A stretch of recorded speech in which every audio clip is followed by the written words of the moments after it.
Was this like one of the better days of my life? Hello, welcome to the second episode of Fetters Fireside. Today I have my guest Marc Houghton, and we are going to be addressing his experience in working and dropping the first five feathers of the 10 Buddhist Fetters, which actually there's more like two of them, but we're going to address that point during the conversation. Marc, how are you doing? How are you feeling? How are things? Doing well. Yeah, thanks for having me. Looking forward to it. Perfect. So let me start a bit because in the previous episode people have very nicely asked what exactly are the feathers, which I haven't addressed. And feathers are basically perceptual illusions, which we more or less layer on top of our sense experience, which give rise to suffering and also to the sense of separation. And of course, the first question would be because we've worked on the first five feathers together, is like, what is your experience before and after feathers 1 to 3? And for those that don't know, feathers 1 to 3, which is the shift mostly in the so called self view, the first feather, is what I usually call the sense of the little guy in the head. And how that changes into just the sense of just the body mind and its processes. So, how is it? Yeah, it's so we worked on it a little bit, I think, during the first session that we had, and I think I did have some experience. I wasn't coming into it kind of totally from scratch, I guess, and had a little bit of Yeah. experience kind of seeing through those fetters and kind of before we started working together. But yeah, I think like the biggest thing it's just a pretty it starts, I think being the first three fetters is a very interesting experience having that the first time, just because, it's kind of you're going from the way you have always experienced life, and then you kind of see that there's, for the very first time, that there's this other way of seeing that's possible, and you just to experience it really in your own direct experience is it's just really fascinating. And I think probably what happened for me, and I'm guessing what happens with a lot of people kind of just having that experience for the first time, is it kind of it almost like it just becomes the most fascinating thing in the world. And it's like, oh man, I now that I know this is possible, I kind of have to see where this goes. And then in terms of kind of like, what impact did having that insight or that doing those practices have on kind of day-to-day life? I think when I initially had those, I think it was very like it was very kind of I had a bit of a kind of fear barrier initially, and I think I listened to Angelo DeLulo a lot. I'm sure he'll come up a couple of different times during the conversation, but there was a bit of, I think, just because it's such a new way of experiencing and a new kind of insight to have, it was just there's a bit of a fear barrier, so it took a little bit of adjustment of getting used to. And I think after I initially had that insight, I think it took a little bit of time to kind of adjust to it. But yeah, I mean, it's fairly. I think one thing that surprised me about it is it's fairly simple and straightforward, and especially the way you teach it. It's I think there, if you kind of just go generally searching around online about it, you can find there's so many different ways of looking at it that it's almost kind of overwhelming. But I think what I like the way that you address it, because I think you teach it just in a really simple, kind of straightforward way. How would you describe the sense? Because this is funny to me. I usually describe the before and after from feeling like the little guy in the head to almost feeling like you're the entire body or just the body, and almost like entering experience, kind of going from 3D to first person. It's like you're fully in the game, in the stream of life. How impactful was for being part of your own life? Is so like kind of watching it from afar, so like not feeling as present in it. Yeah, yeah, it's really I agree with that. There are definitely some sensory changes to it. It almost feels like you have described kind of on some of your posts on Twitter.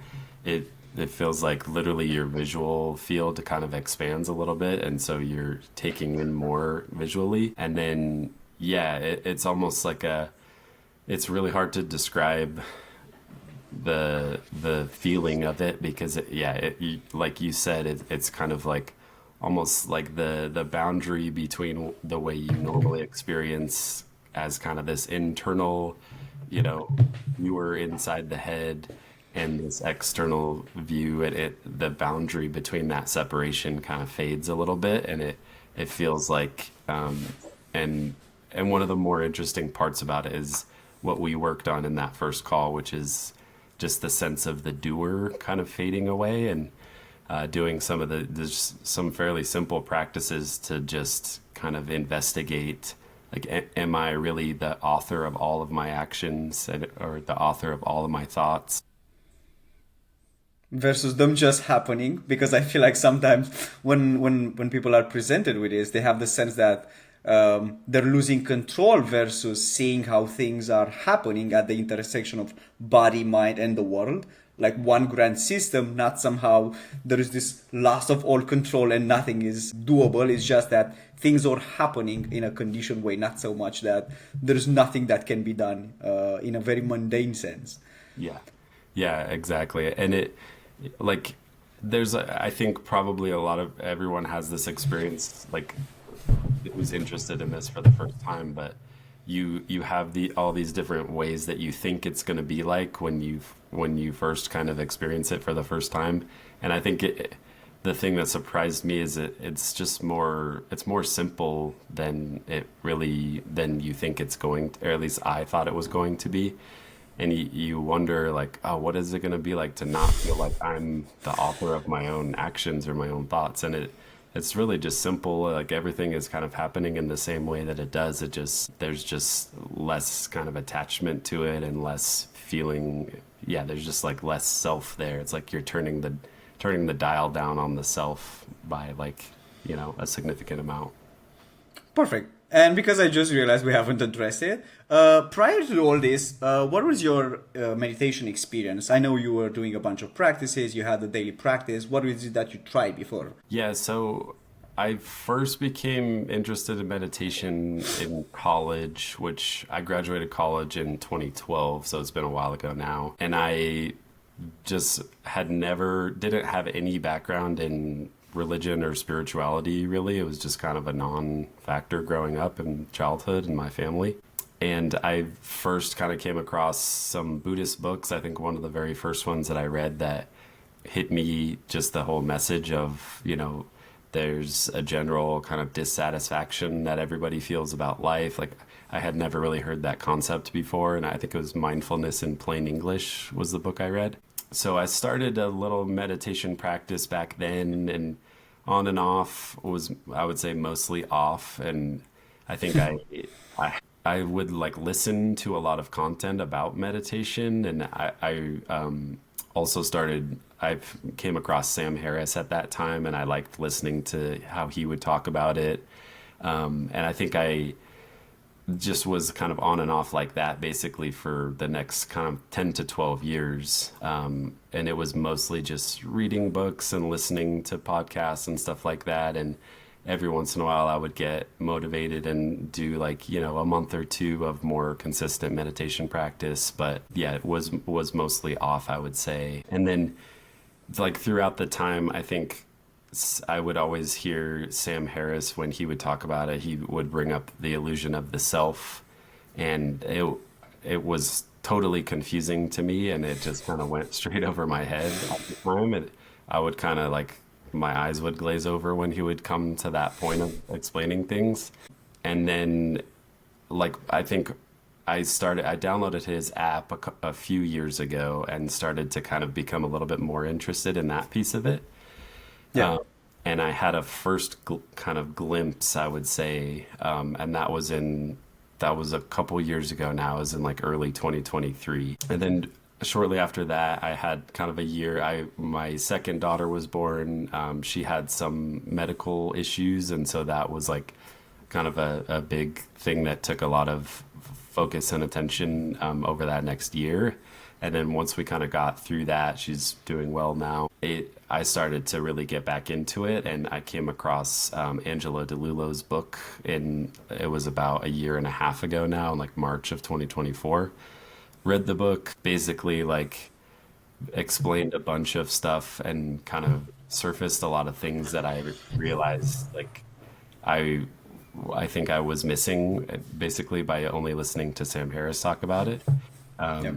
Had a bunch of different, like, I would say, like, very shortly thereafter, had quite a few kind of experiences of glimpses and, just experiences of having different insights and kind of like wow moments in those first few months of like really learning to explore this stuff. Then I went to his retreat in December of last year, so almost a year ago now. And that was a week-long silent retreat. And that was the first time I had ever practiced in person with anybody else. It's kind of been a mostly like solo journey.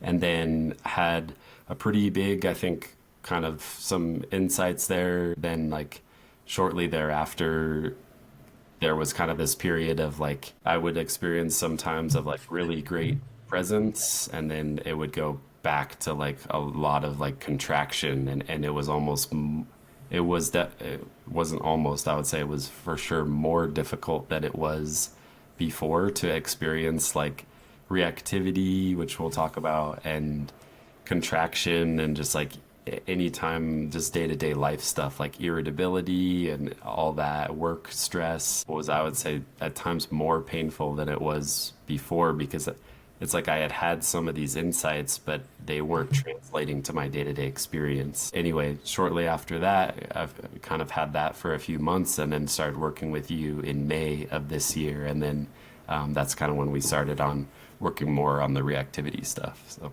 Yeah. Yeah, as you mentioned, it's very common when people do a retreat or they get a big glimpse of something, which is like, let's say this is a baseline, and you have a moment where it goes very high. The calm down is one thing. The problem is once you return to baseline, you might compare it with the high, which actually might bring you even lower, which kind of puts you in an interesting bind where you had the experience, you had the good, you lost it, and that gives you even more suffering than you had before because you know that it's possible. Which of course brings us to the subject of reactivity, Fetters 4 and 5, also known as attachment and aversion. And attachment and aversion, they're basically the same move. Whether we're attaching to the good things or we're pushing away the bad things, they're more or less the same thing, pushing and pulling to what it is. With the notion that somehow this now moment could feel somehow differently than the way it does. And of course, you probably noticed some small subtle reduction from the first reverse, or from dropping the sense of the self. But usually the big subtle reductions are on the work around attachment and aversion. And I'm curious, because attachment aversion canonically happens in two big stages, the weakening and dropping, or the breaking. I'm curious how you experienced before the weakening, and of course between weakening and dropping. What was that experience of these, let's say, steps? What was the suffer reduction like? How would you describe it? yeah, yeah. So I noticed a difference pretty early on when we started working together, because I think just in those first few sessions, I already had kind of heard of a lot of the concepts, and I had listened to Kevin Shanelek's interview and read some of his stuff on his website. And so I was familiar with the concepts, and then I think I saw the benefits of working with you pretty early on, because it was just, I think there were just some things that I didn't quite fully understand about it, and you just were there to kind of guide me, just like forming these sentences that you kind of use to work with these practices. So it's really simple stuff like having some reactivity around some situation at work, and you can kind of like form it into a very neutral sentence, and then just like experience how that feels in your body. And then, we kind of came up with a really simple list of steps to use for all these different life situations that come up.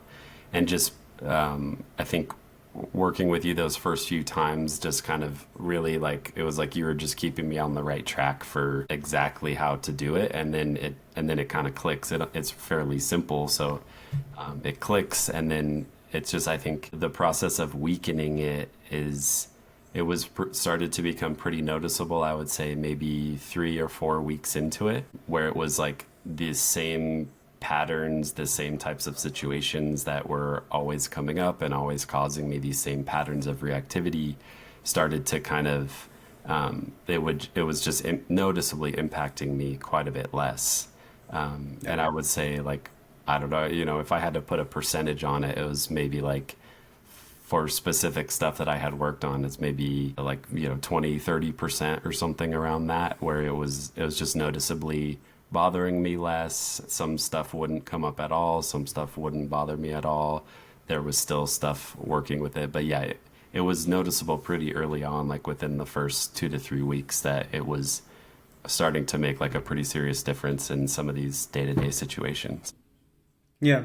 One of the ways I usually describe it is both the amplitude drops and also the duration. For me, it was immediately obvious when reactivity in the form of anxiety used to be days at a time. It was like hours, half an hour. So it also like depends on what is the main emotion that people suppress. Of course, I've been inspired, and I remember I've started making this document that I know you were the first one, and I should have thought about it. A document where you keep track of all the subjects you've worked with on reactivity. Do you actually happen to have it? I'm curious if you happen to have a number of situations you've worked with for reactivity. Like I was thinking recently that over the process, I feel like some people work with fewer, others with more, but I feel like there's between 40 to 70 to 100. Some people work with as many of that. Do you feel like you have a number that you could approximate for how many of these issues you've processed or worked on? Yeah, yeah, and I didn't realize how useful that was going to be at the start, but what you said is pretty close to accurate. I think in total, I just started kind of loosely writing them down in this Excel sheet, and I had probably 40 or 50 different lines by the end of it. And I think like one of the ways that was so helpful for me is because you start to see over time after 3-4 weeks of just writing all these kind of different items down that make you react in your day-to-day life, that many of them can be grouped together. And it's like, oh, I think like most of these are really around the same kind of 2 or 3 general themes. So yeah, that was really helpful to track as I went along. Yeah. One thing I do remember, when you had the dropping a bunch of time ago, you did mention that was one eventful realization around, was it about time, I think? Something like that, your relationship with time and reacting to time that ended up becoming a version. Yeah. Yeah, that was a really big one. And big one, especially in terms of just its impact on my day-to-day, moment-to-moment experience. Because I think just for whatever reason, I'm sure this is fairly common, but I just was always really had an attachment to time, or maybe attachment isn't quite the right word, but I'm just so aware of time all the time. And I think in like short-term ways, it could manifest in different ways. It was like if I'm a little bit late taking my daughter to school, it would like cause just an unnecessary amount of stress or strain. I'd be rushing, and it's like it just felt like so unacceptable to be late to school or late to a meeting, or kind of was that same type of pattern on different time horizons. And it was like if I didn't have anything planned for the evening, then I would be like thinking all day long about, oh, what should we do? What should we, it's little stuff like, what should we have for dinner? We don't have anything planned this evening. Is it going to be boring? Like all this different type of stuff. And I think I didn't realize that just how much mental energy my constant kind of attention and checking time was causing in my day-to-day life. Yeah, and then just kind of just had that realization and used the same simple practices that we worked on and just kind of formed it into these sentences, worked with it, and then I think like one of the key pieces there was just really feeling it when it would come up, like in that same situation, being a little bit late to school with my daughter, like just sitting with it's very clear, like I can feel it so directly in my body. It's just like a tightness in the chest, tightness in the stomach, and instead of like feeling like I have to like rush and do something about it, just sitting there and feeling it. And it only really took working with that for a couple of days and then kind of broke through that. And that was like one of the, I would say, two or three like biggest kind of pillars that I feel like I kind of Yeah. broke through that made such a huge difference in my day to day. Yeah. What were the other tools, if you could detail those bigger pillars? Yeah, so the other main one, which I would say is for sure the central one that has been with me like since I can remember being a kid. Like I have so many memories, middle school all the way back to elementary school, is just like being really concerned about other people's perception of me. And so probably of the, 40 or 50 different things that we worked on over the few months working together, I would say probably 25 or 30 of those were around that same theme. So that was a big one. Time was a big one. And then there was a couple smaller ones that were kind of more around like work stuff, and some other stuff around kind of future desires that we worked with as well. But yeah, time and other people's perception of me were like the really big ones that I feel like made such a huge difference when I kind of broke through those. One I think very important aspect for people usually to know is what's the before and after in dropping. I think it's such a novel experience and hard to relate to that even though we're going to try to put it into words, the experience of it is also very unrelatable for most people, even if you try to express it. But how would you express it? And also maybe what surprised you in the before and after dropping attachment aversion? Yeah. Yeah. What I think just what surprised me was just the extent of the difference in terms of my experience. And I think like you had posted some graphs on your Twitter that I had looked at throughout like earlier on in the process. And a couple of them are calling out like, there's a potential for like something like 75 or 85% suffering reduction. And I think early on in the process, even when I was starting to see the benefits of weakening reactivity, I still felt pretty skeptical of those numbers. I was like, wow, I don't know about that.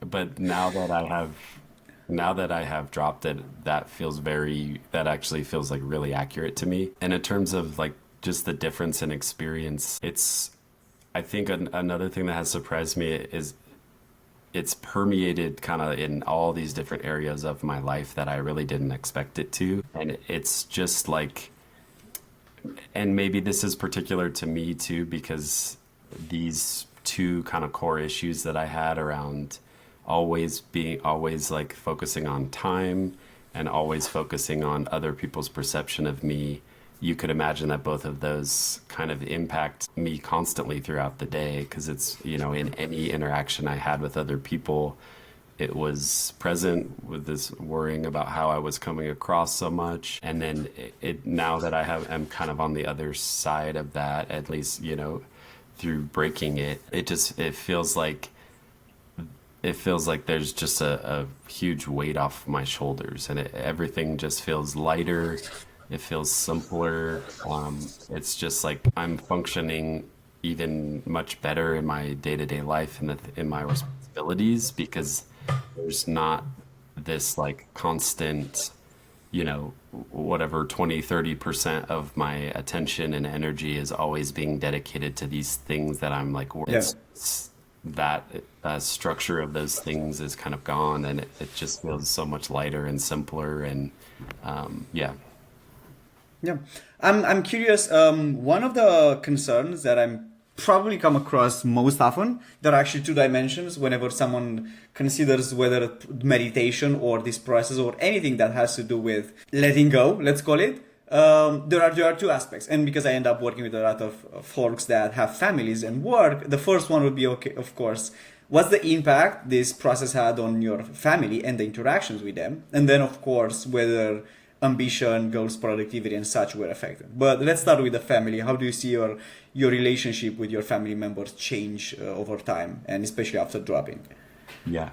Yeah, that's a huge one. And I think so. I have two young daughters, a 5-year old and a 2-year old. And so one way I've noticed it impact my life is just parenting. And it, kind of the obvious piece is just being less kind of irritable and being more calm and more present. And, there's those really clear benefits, which I started to see really early on. And then I noticed some other pieces of it too, which go kind of deeper. I think one piece of it is like just understanding so much better kind of how these resisting feeling certain emotions have such an impact on our behavior has just made me want to be has totally changed my perspective on parenting, because it if my daughter's having a tantrum or whatever, I think like my instinct now, as opposed to maybe before, I would have been sooner to kind of put in timeout or to have some type of a punishment or something like that. It's more of an instinct of like creating an environment where it's okay for them to feel those emotions, and it's okay for them to cry and get mad and angry and frustrated. And because I was able to see kind of how maybe not being able to feel those things when I was younger has impacted me, and I'm 35 years old. I'm only just now kind of seeing that clearly. So that's a big thing. Another big thing I noticed is I think being so much less reactive and just less caught up in my own, kind of attention around my own issues.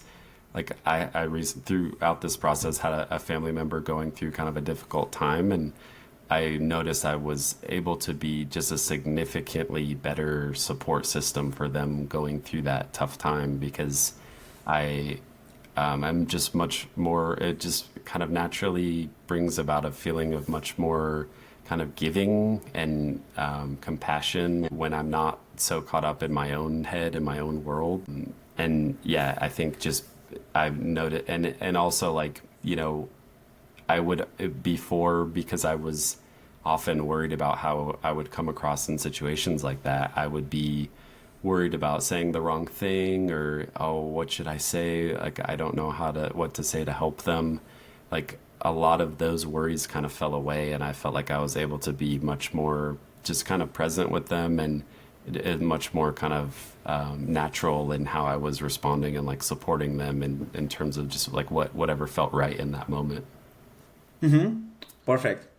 One thing that you just mentioned, which has that rose up in a lot of conversation lately, is the trying to do something, which is trying to be kind or trying to be compassionate or trying to be grateful, versus once you drop attachment and aversion, they kind of just happen, not because you try that much, just because you do have the space now where you don't try to control it. And of course, half of the question was, of course, family and whether meditation affects that. The other concern, especially for people that have very high and active careers, is, did this blunt your so-called ambition, goals, productivity? Do you feel like you've suffered some loss in the doing without the doing, basically?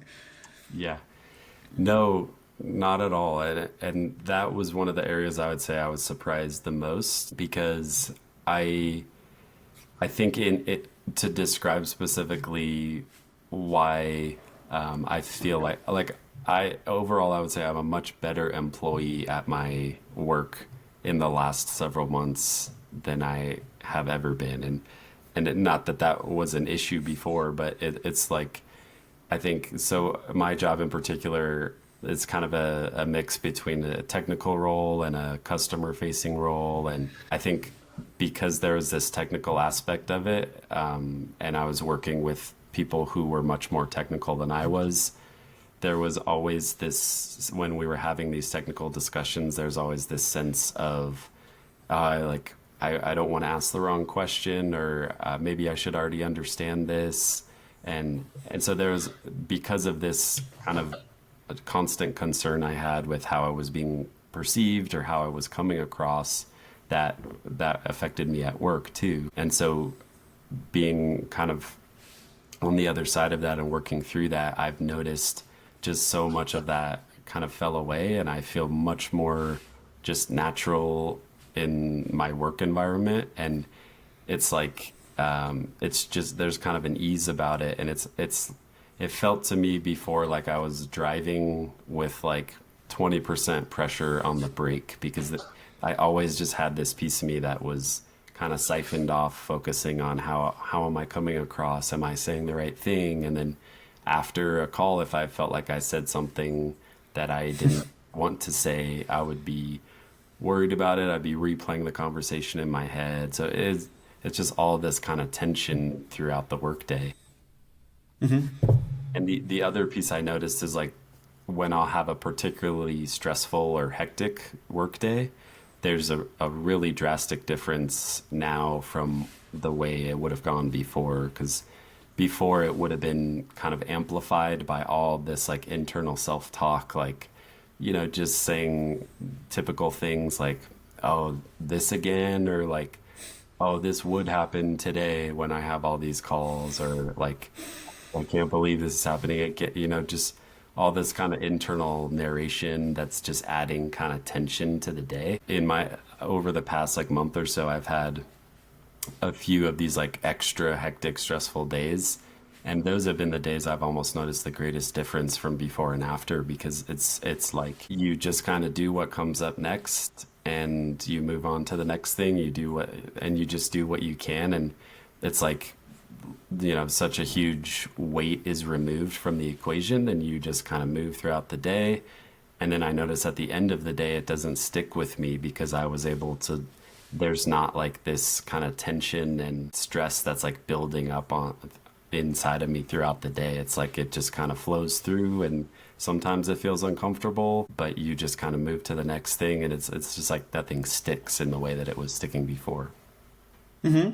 One, because you mentioned especially the difference in when things are stressful, somewhat related is, how do you relate to the idea of meditators or those that make progress on the meditative path becoming very unreliable narrators? As in, they cannot quite remember how bad it was, that it almost it makes it hard to take into account whenever they say that it was bad, because they cannot remember, or when they say it's not that bad, almost like you're exaggerating when you're going through it. But really what happens is just they forget what's behind it. They just are focused on this thing that is still in front of you. Do you notice that you almost forget the things that you used to need to clean after you clean them? And now it's like, oh, there is this thing that I can clean up. And even though it's great, it's like, I still have more work to do. How do you relate to that? Yeah. Yeah, for sure.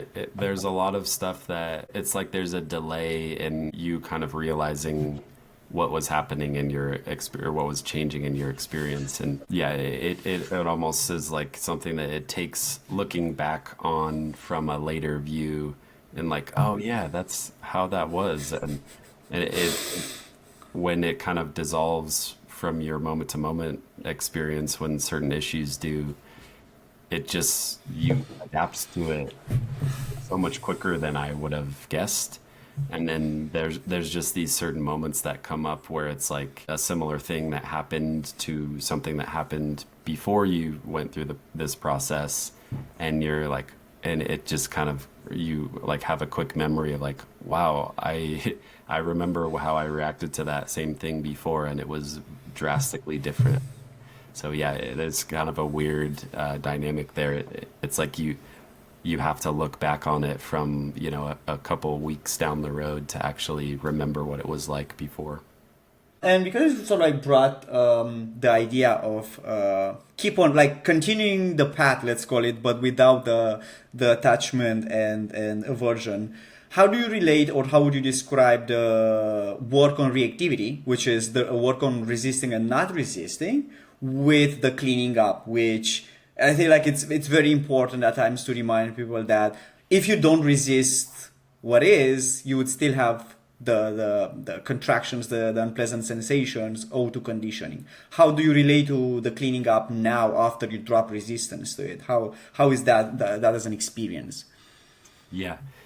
Yeah, so one piece of it was, I think, like pretty shortly after I had talked to you about kind of dropping and, completing the process. Not to say that it's like that there's like some hard point where you're fully complete, but Yeah. I think one point that you gave me probably like a week after that is because I think it took a little bit for kind of everything to settle and just to adapt to the knowledge that uncomfortable feelings can still come up in the same way that they did before, and they can still be uncomfortable, but it's just the resistance to those allows them to pass through, like you said, much quicker and in a much less intense way than they would have passed through before.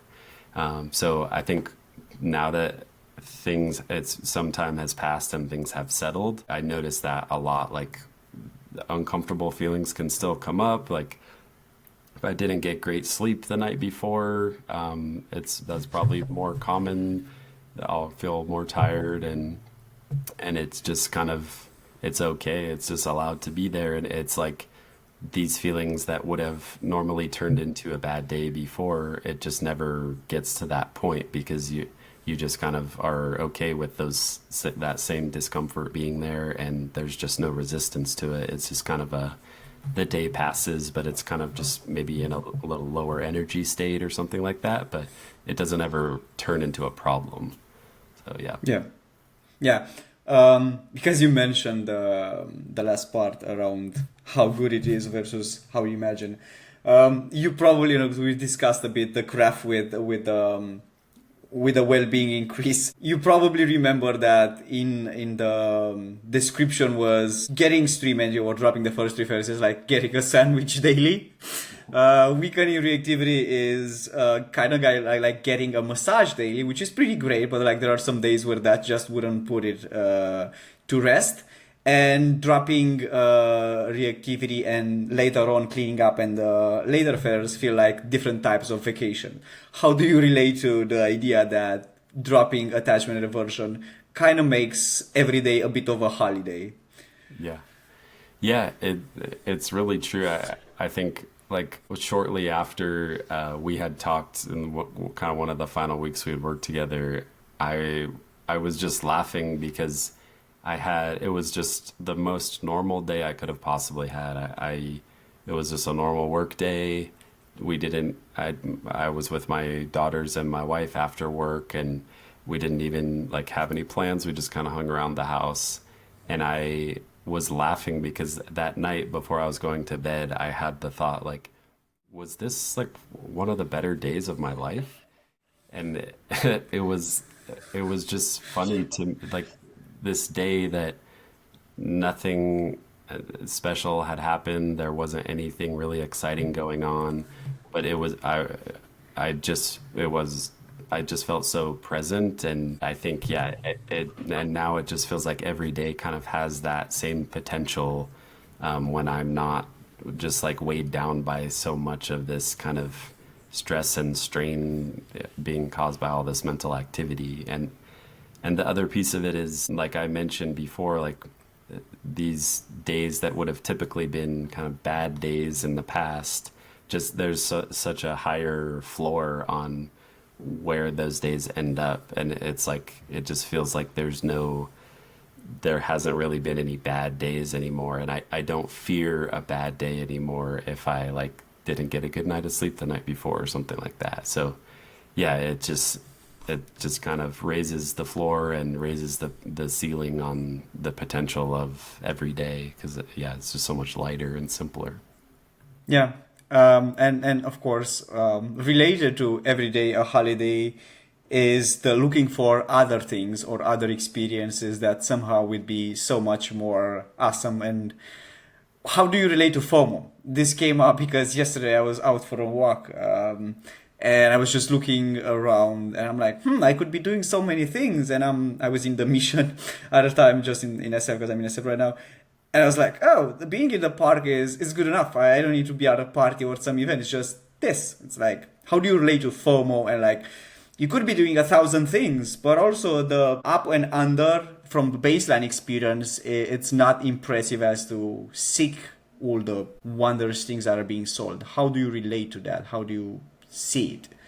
Yeah, I've had a really similar experience. I think, because I think, FOMO, what it really is you're just like, you're kind of allowing your thoughts to take some energy away to wishing that you were in some other place or questioning whether you're doing the best possible thing in that moment. And I think just the tension that creates is that feeling when you can be comfortable feeling that. I think it removes that negativity out of the situation. And like it would come up for me often in really simple ways because having kids, like usually after bedtime, that period of a couple hours is kind of one of the few like periods of free time that I get throughout the day. So I want to make good use of it. So it's like, okay, do I sit down and read a book? Do I watch a show? Didn't realize how much kind of tension I had around just like these little day-to-day decisions. And I noticed just starting to work with reactivity, once you can really notice that because you're just paying more attention to it. Whereas I would sit there for an hour or something reading a book, and the whole time in the back of my mind I'm thinking, oh, should I have watched a show tonight, or should I have watched, should I have done something different? And then it was so clear to see that, and now I'm just so much more comfortable. Whatever I decided to do, that's what I decided to do, and I'm just there, and I don't have to devote any energy to thinking about what else should I be doing. Yeah, awesome. And of course, as we're closing, we're getting closer to the end of this conversation. I'm actually curious, and if you would like to kind of freestyle a bit on this, is what are some insights that you've kind of caught from the process, just that you would feel that in most meditation related content and meditation related books that you feel like they're sort of like they're there but they're not properly framed, sort of like nuggets that you would feel it would help someone that it's prior to stream entry, prior to weakening or dropping reactivity, that would help them, whether it's feel their feelings, because this comes up very very often, or someone that it's kind of fighting the I'm not good enough, whatever that I even represents. How would you, what actually not how, more like what would you say you would have as pointers, as nuggets for them to take away? Yeah, I think a couple of things that really shifted my kind of growth through the process, I guess, and kind of things that I feel like I wish somebody would have told me sooner. One of them definitely is, I think this was something I read in Angelo DeLillo's book that he said was, you should probably the balance of weight between actually practicing and reading about and watching videos and learning about stuff should be like 95% practice and maybe 5% kind of learning and thinking about the concepts of it and stuff. And that hit me like a brick because I realized I had been doing that for almost a decade, just kind of reading and learning and really diving in and doing these practices and, learning how to experience these different insights directly in your own experience was, as opposed to like listening to other people talk about it and listening to the concepts and trying to understand them. I think that was a huge thing that I realized that I was kind of holding me back, honestly, from really experiencing the benefits. And then the other piece I think, which I know you talk about a lot, is it's much simpler and it can be much faster than you people really realize. Like I definitely had it in my head that like getting to this place where what I feel like my experience is like now, would take like 20 years of consistent meditating for an hour every day. But I think some paths kind of I don't think anything says that explicitly, but I think some ways of talking about it and maybe some more traditional paths kind of like, that they give you that sense that that is what it takes. But really, I think you can experience these insights and you can reap the benefits from them much quicker. And that is another piece I would like to mention is I think working with a guide really helped a lot because just simply the accountability of it and just having somebody there to bounce your ideas off of and just kind of if I'm veering the wrong way a little bit, it kind of, oh no, I have some more experience. Let me kind of set you on the right track.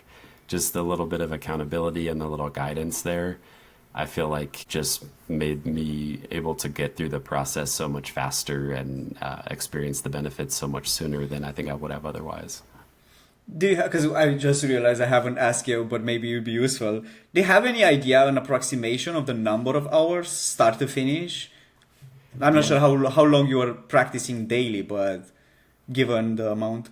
Yeah, I thought about this before the call. I think I would say, and again, I wasn't coming into it from scratch, so I think that maybe helped me, that definitely helped me some. But I would say, we would work together for an hour a week, and then I would say maybe I would spend in total in little parts throughout the day, maybe another 3 to 4 hours per week on it.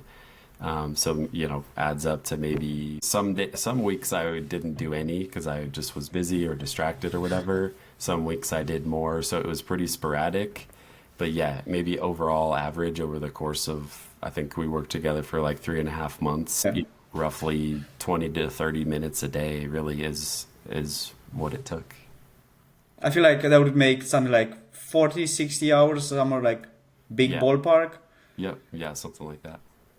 Yeah, perfect. Well, thank you for your presence, Mark, and thank you for sharing all this. If you have any insights to part at the end, I would I would be glad to hear you. If not, we can also give the time to the listeners. Anything that you would like to share in the closure? Yeah. I think just maybe one other piece that I didn't touch on is kind of like, we talked a little bit about the early stages of it and kind of starting out with these day-to-day situations that come up. And I think one thing that really helped me when I got closer towards the end and I had done quite a fair amount of like weakening, I think there were a couple questions that really helped me kind of get to like the real deeper level. And there were more kind of like inquiry type questions that I think helped me kind of finish out the end of the process. And one of those was, when I'd be sitting with something I had reaction to, it would be, I would ask the question of what would I have to believe about this for this to be such a problem right now? And I think using some inquiry questions like that to kind of get to like the root beliefs underneath it all really helped. And then sitting with that, the feelings that those beliefs brought up, I think that really helped me finish out kind of processing through some of these big like pillars that, were impacting me a lot. So yeah, it kind of adding in, I think, a couple kind of inquiry questions throughout the process, I think was really helpful for me. But yeah, and then, yeah, other than that, I would just say, I was gonna just mention, I don't have much of a like community around all this stuff, but I love talking about it. So if there's anyone out there that happens to see it that would like to reach out to me, I'm sure maybe you'll link my like Twitter profile in the Of post. course. Yeah. Just DM me on Twitter, and yeah, I would love to connect with anybody who likes to talk about this stuff. Perfect. Perfect. Thank you so much for your participation, Mark. Thank you for sharing all your insights. And yes, this concludes the second episode of Fetters Fireside. Catch you on the next one, which I think might come a bit faster than the 5 months window we had in between these two episodes. Again, thank you once again, Mark. Thank you. Thank you. Appreciate it.